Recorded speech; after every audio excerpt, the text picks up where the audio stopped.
What's going on, everyone? It's your boy Savvy, and welcome back to the Savvy Show. And in today's episode, we're diving deep into another SCP animation from Dr. Bob himself. And straight up, I had no idea this one was out until I uploaded my last reaction, and someone told me in the comment section below, when are you going to cover this one? And I was like, what are you talking about? And I found out he came out with an animation. I don't know why I never got a notification, but today we're diving deep, and this one looks pretty good, so I'm kind of bummed I didn't get to see this earlier, but hey, no better time than the present. So without all out the way, this is going to be SCP-4595, which, simple and clean, man. So hopefully, like, you know, from the title and from the thumbnail, looks like a witch. I don't know what kind of witch. Maybe it's going to be, what was that SCP that I covered in the past? It was some girl that was, like, burned to the stake. Satan something. Oh, man, that was such a long time ago when I started this channel. But it's like Satan something, I think. She was burned at the stake, and then she was, like, reincarnated, and she was, like, a demon devil or whatever. I'm assuming it might be something like that, maybe, or just a full-blown like hocus pocus, which who knows. But like always, we're gonna find out today. So with that being said, if you guys are excited for this reaction, please remember to smash that like button for me, smash that sub button, and hit that bell so you do not miss an upload. And let me know in the comment section below what you guys thought about this SCP. So with that all out the way, without any further ado, let's get this show started. Alrighty, SCP-4595, Witch. Let's go. All he could see were glimpses, flashes of movement, but he could clearly make out that there was a girl. He could see the man walk up behind her and slip a bag over her head. There was a struggle. These are memories? Body being dragged through the dark, and then the sound of a shovel scraping against the hard dirt. The body is thrown into the shallow hole. Damn. And as the dirt begins to rain down on her face, her eye opens up. Uh-oh. The boy's eyes open too, and he sits up with a panicked jolt. Shaky and covered in sweat, he looks around his dark room and realizes that it was only a dream. The entire morning as the boy gets ready, rides the bus, and sits through school. Who has dreams like that, man? All he can think about is the dream and the girl. A group of teenage girls are out for a ride in one of their father's sports car convertible. They're having too much fun and driving much too fast down the dark country roads. It doesn't take much. It never does. Wait, so was he dreaming about something that was going to happen in the future? Damn. Just the shadow of an animal bolting across the road, but it's enough to make the driver jerk the wheel, causing the car to lose control. Oh, there we All go. of the girls scream, but none more than the one who is tossed from the sliding, spinning car. Sheesh. The girls stand around their dead friend and make a solemn pact. No one here will ever know that she was with them. But what will they do with her? Wow. One of them points towards the woods, and everyone turns to look at the dilapidated shed. They're dirty for that. Really? Wow. Talk about some good friends. As the girls, now dirty from their long night of digging and then filling a hole, emerge from the shed into the dim morning light, none of them are aware that beneath the dirt, the girl is still breathing. And that wasn't even deep. You guys spent the whole night? The whole night. And that shit's still shallow. That's on top of the ground. It's not even under the ground. Okay, anyway, I don't know what they were doing for all those hours, but let's rewind. From the guy's vision, the little kid that was dreaming, it was a random dude that killed this chick and then buried her. But now in this one, the friends buried her from a car accident. Which one's accurate? The boy gasps for air and struggles in the dark. Another dream. He throws the blankets off of him before realizing that he is safe in his own bed. Oh, wow. Another breakfast, another ride to school, another day of classes where the boy can think of nothing but the girl from his dreams. Who is she? He's never seen her in his life. He's sure. That's crazy. He's having the same dreams with the same girl, dying in different ways. Okay, now I'm getting it. Then why does she keep appearing in his dreams? The boy is snapped out of his deep train of thought by the teacher slapping his desk, and he apologizes before focusing on his studies once again. The look on the woman's face is a mix of sadness and annoyance. She doesn't know how much longer she can go on like this. It never stops. How can someone cough so much? The woman sits in her chair and tries to push away the same thought that comes to her over and over, that it would be better for both of them if it would just end. The girl coughs loudly in her bed. The disease has ravaged her lungs, and it takes all of her willpower not to scratch at the burning, itching sores on her face and chest. Dream? She looks towards the door with dazed eyes and sees her mother enter the room. She's carrying a tray with soup, just like she always does at this time. Oh yeah, she probably poisoned the soup because she's tired of her daughter coughing every night. Even though she has no appetite at all. As her mother gets closer, she can see that the tray is empty, and it isn't a tray in her hands. Gonna suffocate her? Pillow. The girl can barely muster a scream as the woman places the pillow over her daughter's face. Your own daughter? As the mother walks out of the old shed in the backyard and towards the house, she stops for a moment. Can she hear the sound of coughing coming from the shed? That morning at breakfast, the boy's father tells him in no uncertain terms that he doesn't want to hear any more about the girl. It's just a dream, and he needs to put it out of his mind. I low-key thought he was still having these dreams until he became an adult. That's what I was thinking. Like they had a big-ass time skip out of nowhere. What he needs to be focusing on is school. That'd be crazy. The note from his teacher said that he isn't paying attention in class, and if that keeps up, he's going to have much bigger problems. The boy promises no more about the girl. As the boy stares out the bus window, it isn't his fault that thoughts about his dream rush into his head. Because as the bus drives along the country roads, he catches a glimpse of something down a long, tree-covered driveway. Oh, God. It's the house from his dream. The shed door opens with a creak, allowing a sliver of light from the full moon to fall inside. The boy enters the shed as quietly as he can. What? And goes inside. So he's dreaming now about the shed? Is he sleeping on the bus and having this dream? Because he just can't teleport from the shed from the bus. Like, what the heck? He soon emerges with his bike and a shovel strapped to his back before riding away from his own backyard into the night. The boy stops his bike at the bottom of the driveway leading up to the old abandoned house. He rides up the drive and doesn't even consider stopping at the house. His destination is somewhere else. The boy lets his bike fall to the ground in the backyard and stares at it.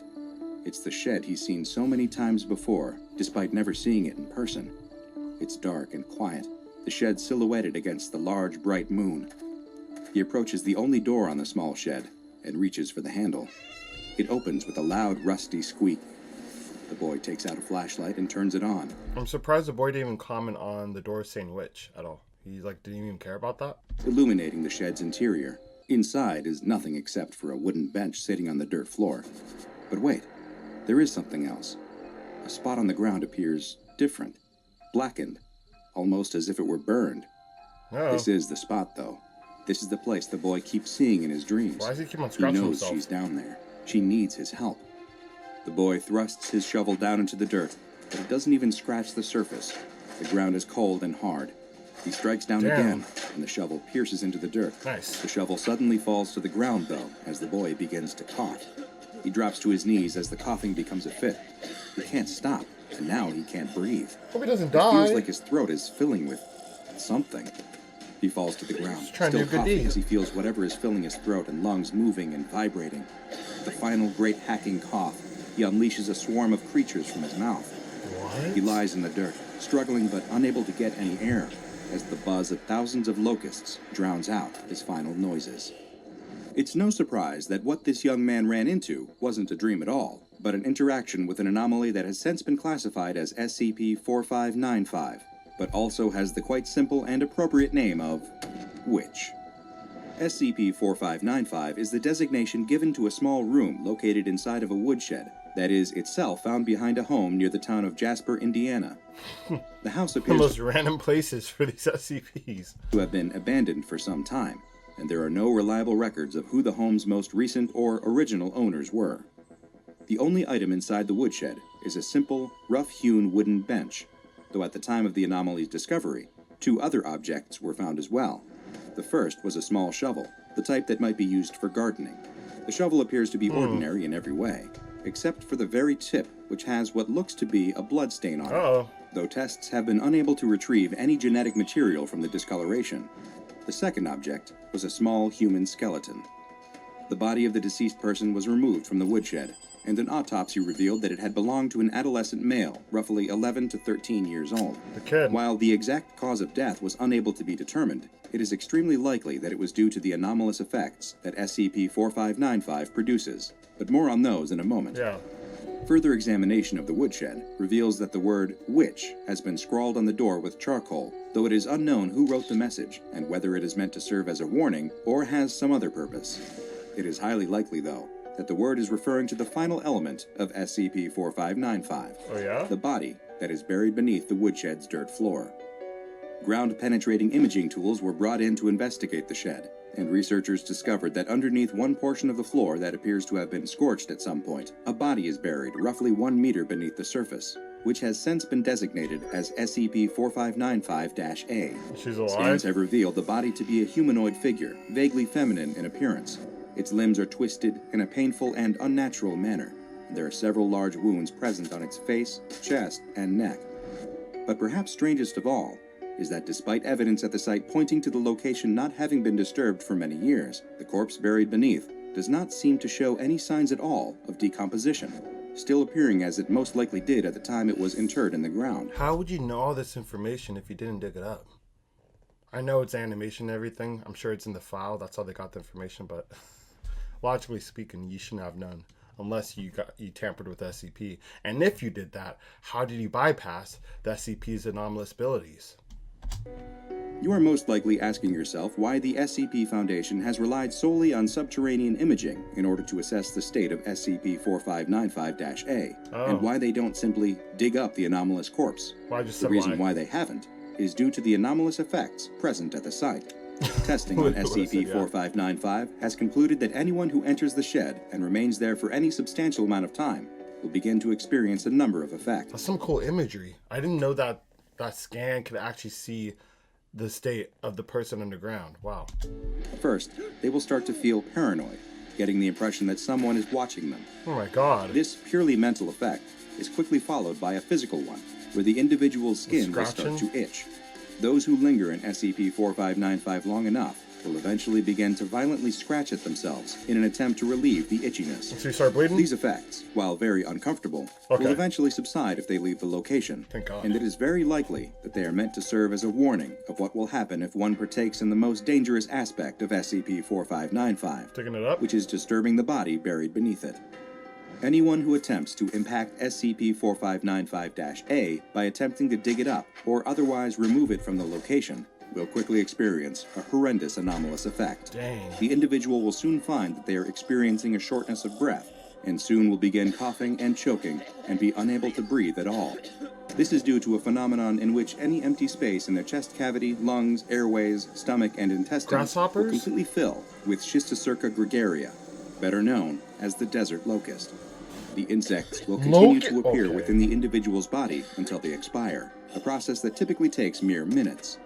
Any locusts that manage to escape the individual's body, most often through the mouth and nose, will disappear into a vapor that quickly dissipates the moment they cross the threshold of the woodshed's doorway. Wow, so if he would have actually left, like if he was able to actually have the power and strength to leave that little shed, those locusts would just disappear. It's safe to assume, since that locust just disappeared, to fly away.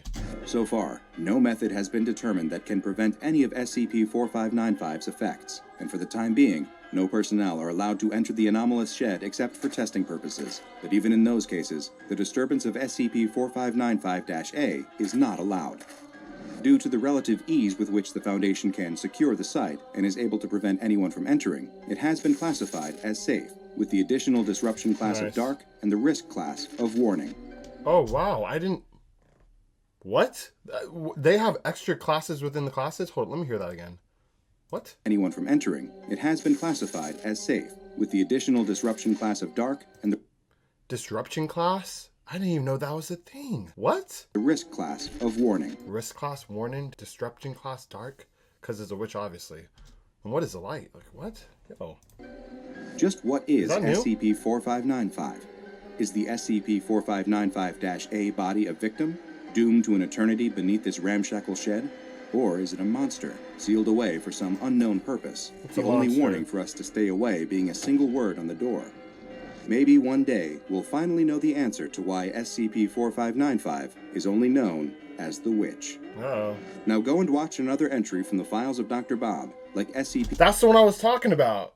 The Wicked Witch Lives. That's the same SCP I was referring to in the beginning of this episode. But let's keep it going. E3998, The Wicked Witch Lives, for another SCP entry that tells the tale of Bob, a witch. what you doing, maybe boy? Not the story that you'd expect. What you doing, boy? And make sure you subscribe and turn on notifications so you socks. don't miss a single anomaly as we delve further and further into the SCP Foundation's classified archives.